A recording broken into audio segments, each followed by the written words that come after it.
computers and audio, but here we are for our Friday COVID-19 office hours hosted by the Balance of State. And just want for folks who can see the visual, the first slide, or for those of you who were able to link, click on the link and you can see them on your home computers. This is especially meaningful because the three biggest words in the word box is compassion, excellence, and hope. And we know that all of us have been just really wringing our hearts out with compassion for those that we serve. We've been doing it, all of our work, with excellence, and we encourage everyone to hold on to those thin bands of hope for a future that will be different than what we're experiencing today. So we're glad that you've joined us on this long weekend Friday. And before you go out and have your social distancing burgers and hot dogs and flag waving, thanks for joining us today. So as we have started to do with each of these meetings, we'll just take a moment of silence to remember those that we know by name and those who we've never met, but that we've lost to this pandemic.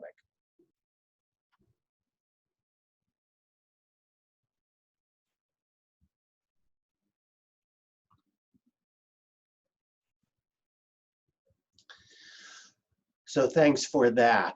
Our agenda is what we've fallen into, which is some announcements, updates from partners who have things to say, and then every other time that we meet, we have either catch up on BOS or an on-the-ground strategy. Today, it's an on-the-ground strategy providing trauma-informed care in the midst of a crisis with Andrea from Housing Innovations. She did such a good job last time she presented. We rewarded her with more work. So she'll be taking the balance of our time together to talk about those strategies. So under announcements, just a reminder that one of the questions that was asked a couple weeks ago was, how do we get folks in our systems, in our programs, to adhere to transmission reduction measures? We've got an excellent guide that speaks to using a trauma-informed harm reduction strategy. If you haven't had a chance to look at it, please do. It's really good, it's really thoughtful, and it will help folks who are struggling both as providers, but also as consumers or participants to understand why it's so important to adhere to these measures. So just a reminder of that. So much fun in June on the 19th from 12:30 to 1:30. We'll have our abbreviated semi-annual meeting. And again, a reminder that if you have a lot of headwear that you can pull out and you want to be one of the co-chairs, I think that's one of the recommendations or requirements. Please nominate yourself or others to be one of the three co-chairs. And with that, we've gotten really good in the COVID world of hosting webinars. And I know that some of us are getting webinar fatigued, but this is really good information that gets pumped out almost daily. And so just a reminder that CCEH has webinars, CSH, NAEH, and USICH all have webinars and learning series that are trying our best to make the best and most informative information available to all of you on the ground. So again, if you have time, click on any of those, and if there's a topic that interests you, have at it. For those of you who are new or those of you who have attended, just a reminder that these webinars or Zoom meetings are recorded. The questions in the chat boxes are answered and are available. There's a link that brings you to all of our past recordings as well as answers. Again, the Housing Innovations team has nowhere to go for the whole long weekend. They're going to be sitting at their computers just waiting for you to send them questions that they can pour into an answer.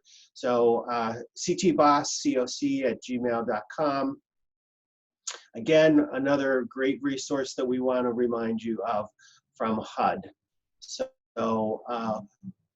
without further ado, I think we can jump into updates from DOH. I see Steve on the line. Is he going to be the one updating us today? Yep. Hey, Steve.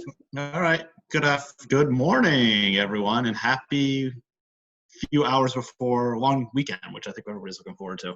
And the weather looks, for the most part, pretty nice. So I'm going to give the standard updates of DOH, some of the news that is going on.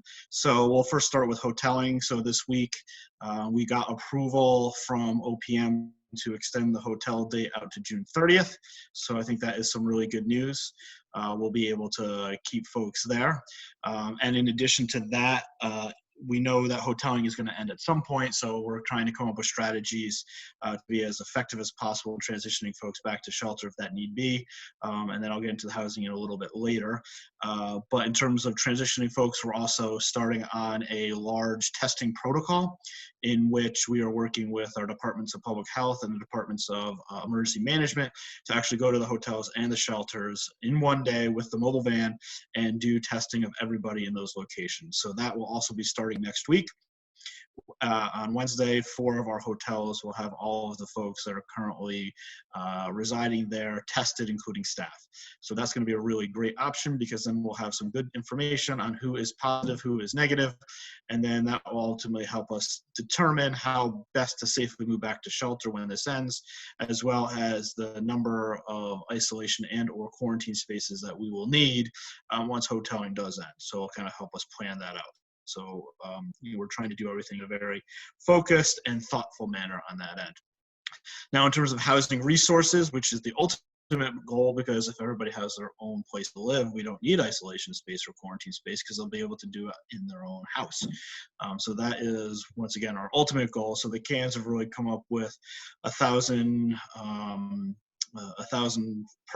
homes campaign. They want to house 1,000 folks in our hotels and our shelters, which will create enough space that we can socially distance within our shelters, and then hopefully reduce the virus, especially if there is another round of this in the fall when it kicks up again. So the resources that are bringing to the table are the ESG, which I've mentioned in the past. So we got an allocation of $8 million, but we're going to be setting aside $4 million for this first round. We anticipate a second round, which will get more funding. So of that $4 million for rapid rehousing, we've worked with the CANs to identify how the resources are going to be spread out. We decided to do a 50-50 split in the first round, 50% towards services, 50% towards rental assistance. So that's $2 million each, with the ultimate goal. The reason for the services is so we can hire up staff now. So when the second tranche comes in, we'll be ready to roll and just can keep on going straight through. So that's kind of the goal there. So we've talked to our providers of the CANs. They all agree with that idea. They also agree with the idea of splitting up the funding based on information on our by name list. So we did a calculation of our by name list, the percentages of folks or percentages of the folks in the CANs in that list, and then did our separation that way. Everybody was fine with that.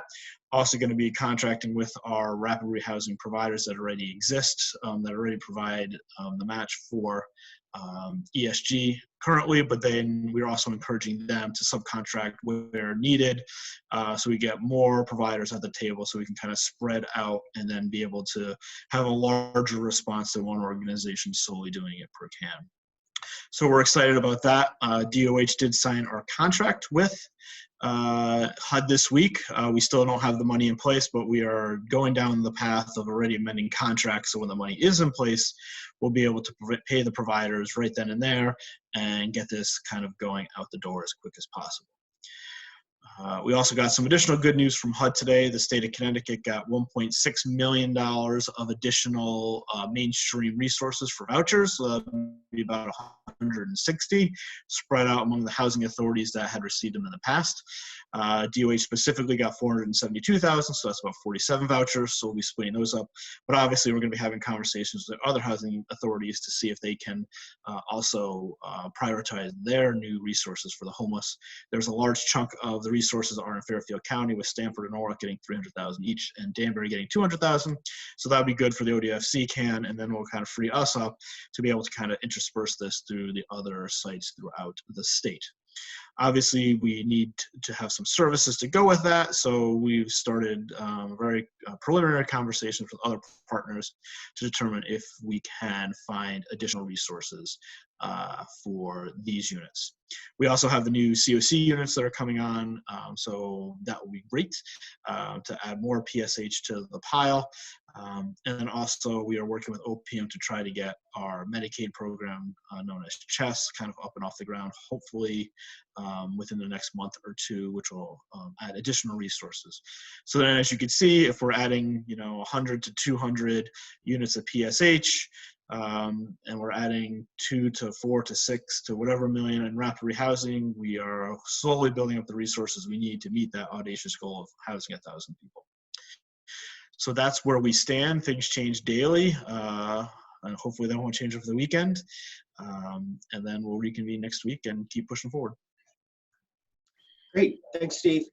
Just a reminder, folks, we have a chat box at the bottom of the Zoom screen if you're using Zoom and not calling in. If you have any questions at any time during the presentations, feel free to insert them into the chat box. Alice from DEMIS, what's the word? I had to unmute myself.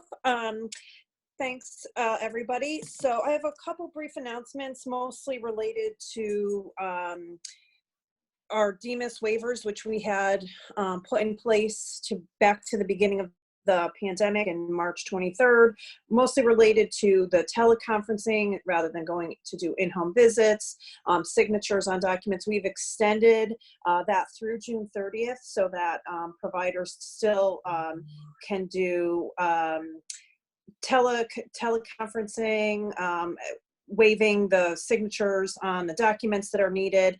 And all we ask is that providers let us know that, as I said last week, you may not get an email from me acknowledging it, but we are keeping them in a file, and we are asking that you all keep your copy of the email in your records as well, so that if when we do an audit, you can provide that to us. So that's the DEMIS waivers.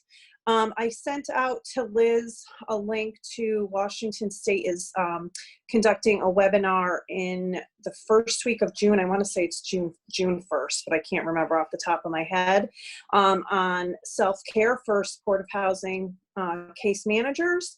I was told that someone is tired of Washington State being the leader, and I said, well, we've already done some trainings, but this is just an added training that we can have access to. It's 1,000-person capacity. So, if people haven't been able to attend some of our trainings or want to, hear a different perspective, that training is available.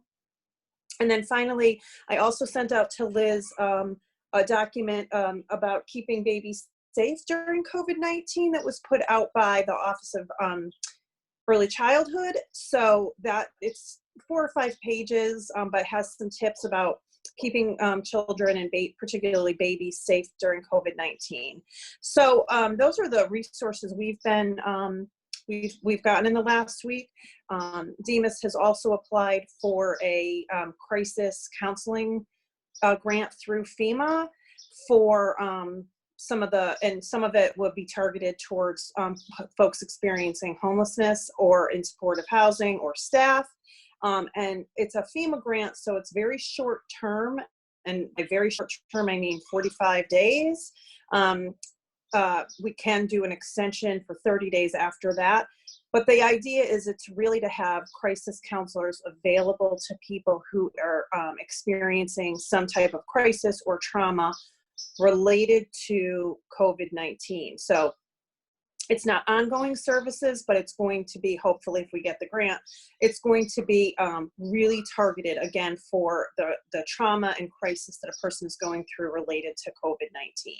And so the crisis counselors will be available for tenants, persons experiencing homelessness, and staff and family members of those folks. So more to come on that. We haven't gotten an approval yet, but FEMA did send us some questions that they would like some further explanation on, so that's a good sign. They're not very hard questions to answer or very intense, so fingers crossed. I think that's it for the DEMIS updates right now. So I will turn it over to David Gonzalez-Royce. Good morning. Hi, thanks everybody. So quickly, I'll point you again to our weekly digest from CCH, which just went out less than an hour ago. So we're announcing our annual meeting. If you have attended our annual training institute in the past, you know we typically also hold our annual meeting at that time. Obviously, we don't have the annual training institute this year, and so we are nevertheless bound to hold our annual meeting and vote in our board and elect our board officers. So the link to register for that is out in our newsletter. The meeting itself will take place on May 28th from 1 to 3 p.m. Also announced this morning that we are waiving HMIS fees this year, recognizing the financial strain that many of our partner agencies are under. So please take note of that. Sharing that we received a donation from IKEA of $30,000 worth of furniture. Really hearing from some of the providers that common sources of donations of furniture and furniture banks have dropped in some parts of the state. So we were able to secure donated warehouse space, and our development team has reached out to contacts in the cans to coordinate around distributing those resources. Also, we're able to share that with CSH, we received from United Healthcare a donation of 4,000 cloth face masks. So I understand these are meant to be multiple use, laundered face masks. So there's a link as well in the newsletter from this morning to put in requests for those. But I'm also looking for a little additional information on how exactly they should be used, and that should go up on the request form in the website just to help you understand what that product is. And that's all I've got for today. Thanks, everyone. Great. Thanks, Alice. Thanks, David. So we are now at the part of the agenda where we ask questions. And so if you have any questions that you want to type into the chat, please do that. For those who are on the Zoom platform, there's a little button at the bottom of your screen that has reactions. And, oh, I see, nope, we have a poll instead. So we've just put up a poll for folks to take, which is, do you think we should go bi-weekly from these weekly meetings? And it's interesting, bi-weekly can mean twice a week or every other week. And we mean every other week because I'm running out of costumes. So we're not gonna do it twice a week, but do you wanna still meet weekly, or do you think that we've gotten into a rhythm enough and other people are doing webinars that we can go to weekly? So feel free to vote now.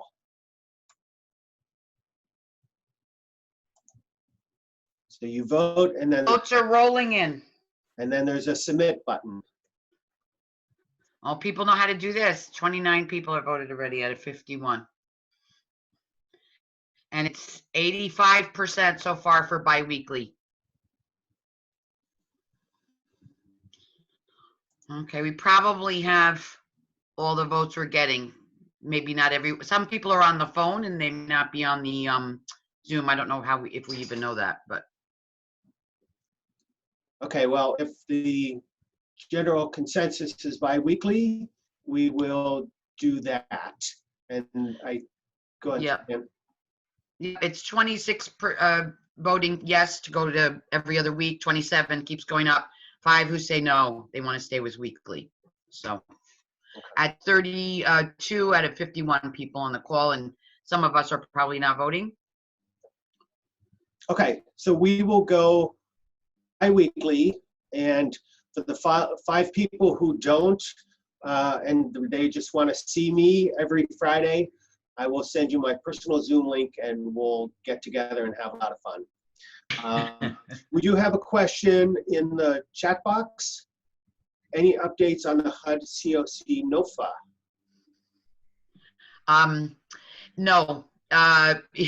Technically, HUD has not really given us any information. They give snippets at their weekly office hours about people focusing on COVID and not wanting to burden people with the COC application.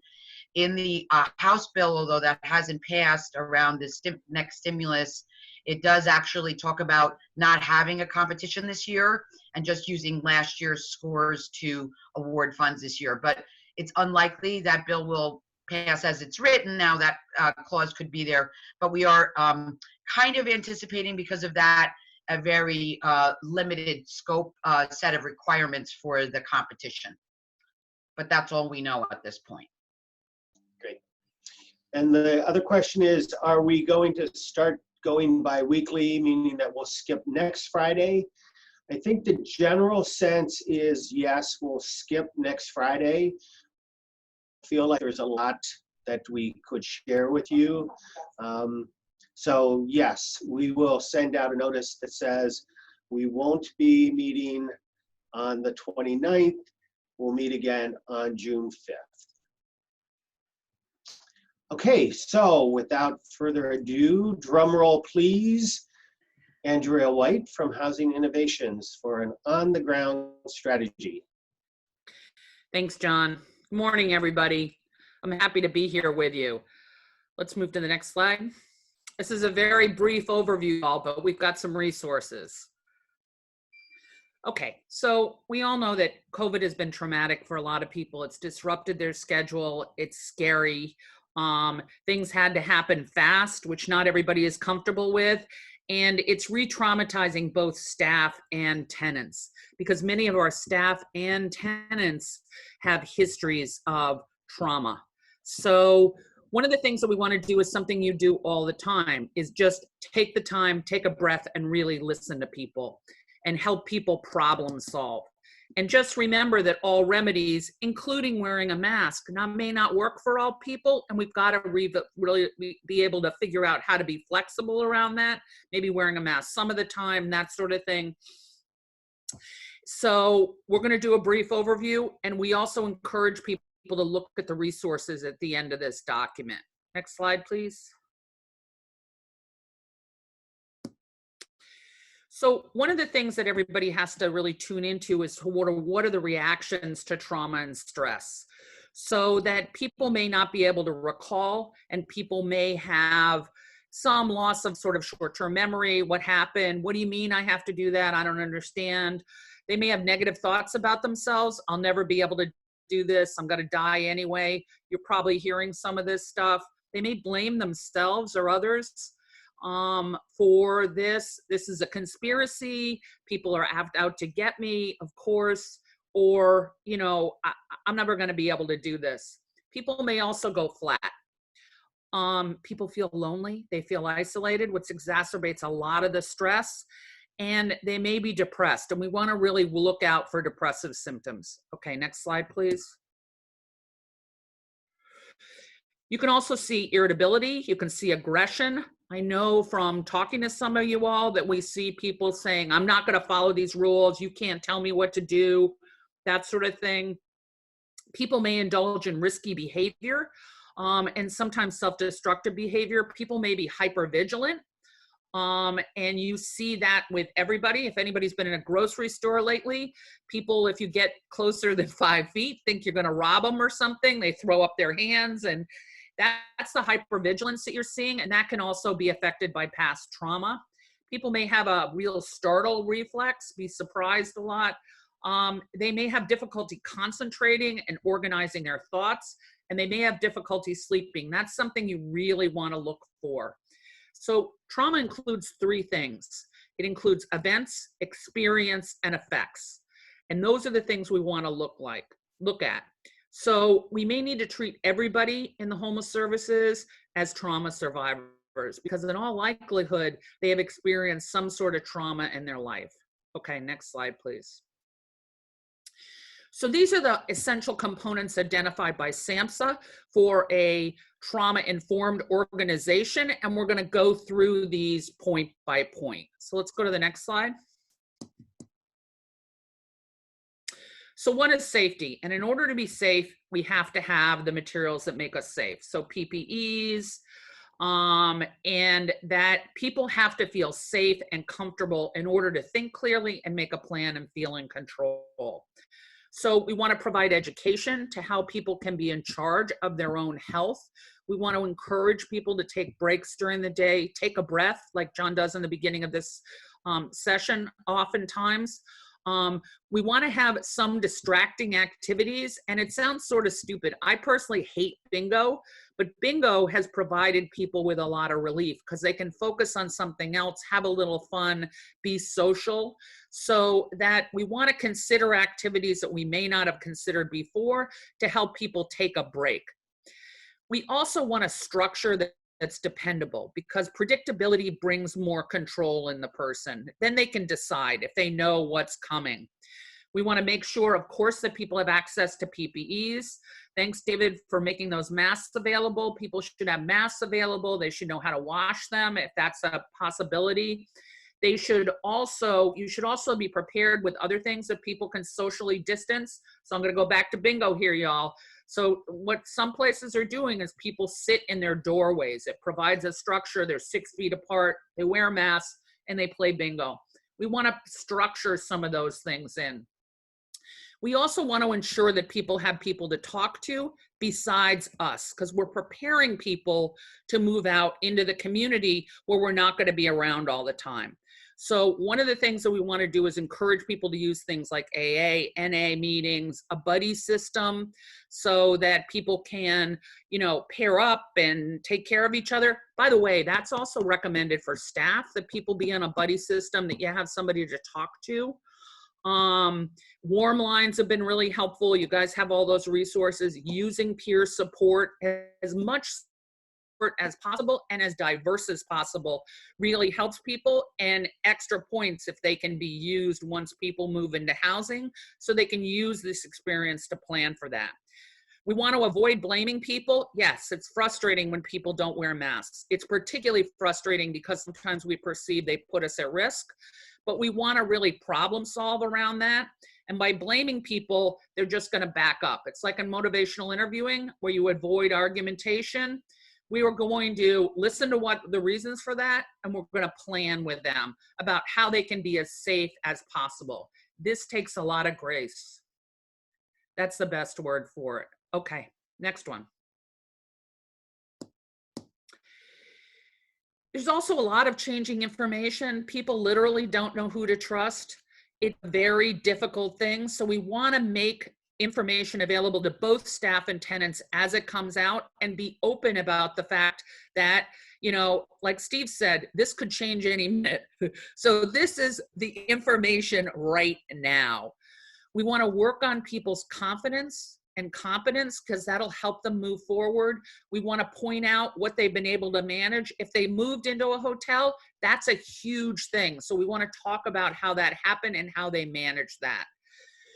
We want to give people a chance to process the information. And so we may be able to present information all different ways. Visually is particularly important for the people we serve. And then we want to give them a chance to process and then talk about it. And then we want to offer options.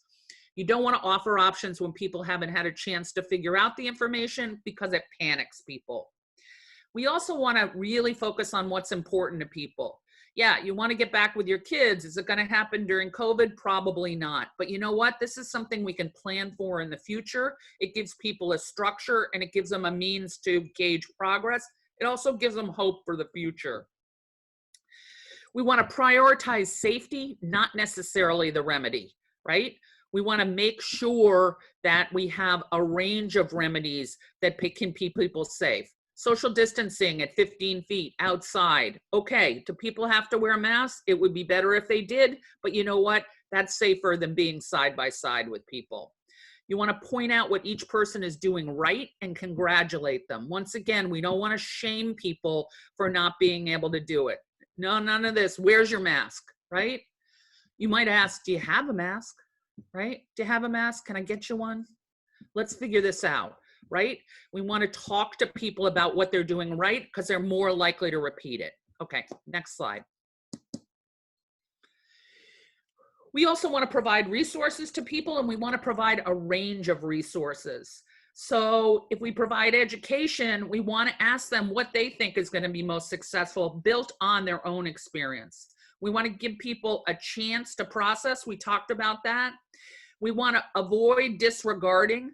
You know, I mean, sometimes you're tempted to say to somebody, either staff or tenants, that's the stupidest thing I've ever heard in my life. But you know what? It may be, but as long as it doesn't put people at risk, we want to make them, have them try it, and we want to do something else, right? We want to talk to them about it. We want to ask them what they think might occur. Do you think it puts them at risk, that old positives and negatives thing? Basically, what we're saying here is you got to slow down with people. We want to talk about things that they really want, and we want to connect them to what we're asking people to do now. So we want to listen to that. You want to buy a house? Okay, let's talk about buying a house. How does keeping safe in the hotels help you buy a house? Yes, I know, buying a house is sometimes a 700-year goal. My clients wanted a house with a pool in Manhattan. Okay, is that going to happen? Maybe in 1,000 years, but you know what? Working towards that goal provides people with a lot of structure and purpose, and they can identify other things that work for them in the process. Don't step on people's dreams. We want to be careful about that. We also want to be careful about overpromising. Look, this will be over by June, so after that, what do you want to do? It may not be over by June. We may have another round. We want to congratulate people for moving forward, and we want to talk about what are the different theories about this. Okay, next slide, please. I just want to add, and Andrea's talking about this, that a lot of these principles apply to our work with our staff as well, because staff are really freaked out. They're afraid they may have loss in their families. They may be afraid of catching COVID in spite of the precautions that we take, and engaging them in the process of creating a safe environment and helping to think about, because we're all making it up as we go. We've never lived through a pandemic, most of us. There's a few people on earth who have, but engaging staff, making sure they're feeling safe and they feel like they're a part of thinking through how do we go forward in the best way, given what's going on today, which, as Steve and Andrea said, could change tomorrow. That's right. I also want to say staff competency is really important, and really focusing on the things that the staff is doing really well. And it can't always be big successes. You know what? I saw that, somebody was staying 6 feet away from people. Staff are going to say to you, but they weren't wearing a mask. Yeah, but you know what? They were staying 6 feet away. That's progress, right? Because staff sometimes leaps to the perfect, right? And then feels bad, right? And I'm hearing staff all the time saying, well, I'm not very good at this. Yes, you are. Come on, let's talk about what you've done right. So that's also really important. We also want to give people a voice and make sure that people are being seen. And with everybody wearing a mask, that's damn hard, right? We want them to know that they have choices. We want to agree on a goal that we want everybody to be safe. Is that something you want? So let's figure out the best way to do that, including staff, as Suzanne said. We want to be prepared to follow up on suggestions. That's interesting. Why don't we do some research on that? Let's figure out if that'll work or not. That's an interesting thing. Maybe we can tweak it a little bit to make it a little more safe. We also want to look for comfort. Once again, if people don't feel safe, and if people can't get a space where they can get some comfort and slow down a little bit, it's very difficult to move forward. We want to be respectful. We want to go for comfort, but we want to play out choices. We want people to make an informed choice. We're teaching problem solving skills, which once again is going to help people that, it's going to help people to move forward. Alice just said, we can remind people that with masks, they can't see people. You can't see people smiling. You can't see people. You know what? Let me give you an example with staff. Is some of the staff and the outreach teams, the outreach clients that they're serving were really freaked out when they came with masks. So people said, well, I took off my mask for a period of time. Okay, I can understand why you did that. And that was a really kind thing to do. But how about if you stand 15 feet away, remove the mask, and then put it back on and then continue, right? So it's tweaking those sorts of things. Some people, New Orleans is tricking out people's masks. They're putting feathers and beads on them, right? So it shows a little individuality. I saw somebody with a mask the other day in the grocery store with a big old smile on it. I mean, help people do that sort of thing, right? Which Andrea, yep. I think Alice wants to add, and I think she had a slightly different point there. Okay. Alice, are you unmuted? Yeah, there you Yep, go. thanks. Yeah, so I think I may not have come across in the way I wrote it, but even with a mask, you can look at people's eyes and see Yes. when they're smiling or see Yes. when they're upset. And Yes. so you can say to someone, you're right, I can't see your mouth and I can't see a big part of your face, but your eyes really tell a story. And so that's where I'm going to focus my looking. And so I think that helps Really people good point. too. You know, Yeah. I'm in the grocery store and I'm wearing a mask, and I walk by someone and I smile or I say, excuse me. And I think to myself, they probably don't even hear me, but my face changes. And I think that's important to recognize to people. So that was really my only point. It's a really Yeah. good point, Alice. I mean, you know, they say that eyes are the window to the soul. Think about that and just make sure to look people in their eyes, right? Well, and people already feel invisible and disregarded, and you can feel really even more invisible with the mask on. Yeah. We want to engage as much peer support as possible too.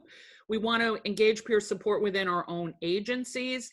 We want to teach people new connections. They can practice things with people. They look for credibility and they reinforce their roles. We can encourage people that way. We also have to provide the peer support a lot of support, right? And remind people that the way that they always did things or the way that they've accomplished goals may not be the way that this person, and just help people see people, be kind, be graceful. We want to help people get a chance to help each other in a structured way. If we can design into our program ways that people can help each other, that really reinforces and rewards people using safety precautions, because it is a gift to other people. And we should really reinforce that as much as we can. We want to use resources that are staffed by peer support. Warm lines or something. I know I sound like a broken record on warm lines, but they've really made a big difference in people's lives. And they give people some real time and they really listen to people. So we want to encourage as much peer support between the people we serve, between the staff, right? The buddy system actually applies to staff too. We want to try these things so that people can get support in their roles. Okay. We also want to pay attention to cultural, historical, and gender issues. And that we know that COVID-19 has disproportionately affected people who are poor, of color, and minority populations. We want to be honest about that, because if we feel like it's a secret, people will, you know, invent a theory about it. We want to talk about that. We want to talk about the people we serve. We want to talk about what we're worried about. We want to ask them what they're worried about. We want to practice cultural humility. We want to ask people how they might have handled this in the past, how they would have handled this in their family, how they would have handled this in their community, what's worked for them, what are their ideas about healing, what do they think? You know, I'm hearing a lot about people taking vitamin D, stuff like that. Okay, vitamin D is great, but wear a mask, right? Let's do both. We want to understand and be informed about issues of historical trauma, which is really playing out here. such as smallpox and Native Americans, that whole travesty of Tuskegee that happened with those syphilis experiments, where they didn't treat people until 1970, and they were all African American. And we want to look at that, and there's a rumor in the community that the melanin in people's skin is protecting them from the COVID virus. There's nothing that backs that up. We want to really talk about that. You know who can really help you with that? Is that came up big time during the AIDS epidemic, and people who've worked in AIDS counseling have had a lot of experience with that. So that's another way to get some peer support for the staff and also the clients. It affects the way that people trust information, view information, and that are provided by the dominant group. We want to understand that gender also affects the way that people look at the process information. Gender and role may affect the way that people put safety into practice. We want to really talk about that, and we want to let people express that and talk about what works for them once again. And we want to listen to the experts. We want to listen to people we work with. We want to listen to people we serve, because they know what their own experience is. And that sort of mutuality cuts down on some of the re-traumatization. Okay. Oops, sorry. All right, we're good. These are some resources that I mentioned. That is a face shield, by the way. It does not protect other people because it's too open, but that might be part of a plan with people. Talk to people, talk to the doctors, talk about what's going to keep people safe. These are some resources that you can pursue, and we're good. Wow, Andrea, thank you so much. That was just great information, not only for our staff and the people we serve, but for ourselves and even our family and loved ones. So those were such universal messages that hopefully people will take to heart and learn to practice. I think what we're finding is that every day we're learning new things and we're practicing things that will protect us and be good to us and those we serve. I liked especially the word that jumped out and you underscored it, grace. Yeah. We're living in a time of grace, and so thankful for everyone who's been on this call today, and for the grace that you continue to show to the people that you interact with. So for our next steps, we won't be meeting next week as the next slide might suggest, so we'll skip over that. And then just remind you that there's just a plethora of resources that you can look to for any of your questions, starting with some of the state level ones and then moving to the federal level ones. So those are always in the webinar and available to you after our time together. And as I love to say, Housing Innovations, they work 24/7 for us, and they've got nowhere to go this weekend. So all of their contact information is on the last slide. Which I just closed. Oh, no, I didn't. I'm sorry. Yeah, how convenient. Conveniently closed it, John. I just wanted to add something, John, on that, which is I think there are so many things out there. There are so many webinars. There are so many resources. If you have questions and you're frustrated, you can't find the answer, or you're looking to be pointed, please reach out. Use that general Gmail account. I always think about what would this be like if I was in the field today, and I have so much respect for what people are doing, and I sometimes just need someone to sift through all the noise and help me focus. So I just want to really reinforce that we're there to support you guys, and it's been a long road. It's been a journey, as they say. So just give us a holler, though. Great, thanks, Suzanne and Housing Innovations team for all that you do. I'll give folks one more minute to ask any questions in the chat box. I feel like we've slowed our pace over these past couple of Fridays. So I'll remind you that we have breathing exercises at our disposal, but don't feel like I need to walk you through one today because Andrea gave us such soothing and good information in her slides. So if I don't see any more questions, Alice does say it's a long, strange trip.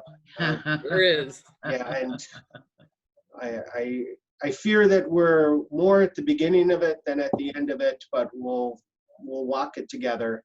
And then Deanna thanks us all for our support in the dissemination of information that's been invaluable. So thank you, Deanna, for those kind words. I love giving people the gift of time. And so I'm giving you 8 minutes of time back to you to enjoy it any way you want. I would encourage you to use these 7 or 8 minutes for yourself, very selfishly, before you dive back into your workload. Get another cup of coffee, open up your back door and smell some of the air, and then you can get back to work. But please, please, please take some time for yourself, not only now in the next 7 to 8 minutes, but over the weekend. And with that, I bid you adieu. We'll see you in 2 weeks. Bye, all.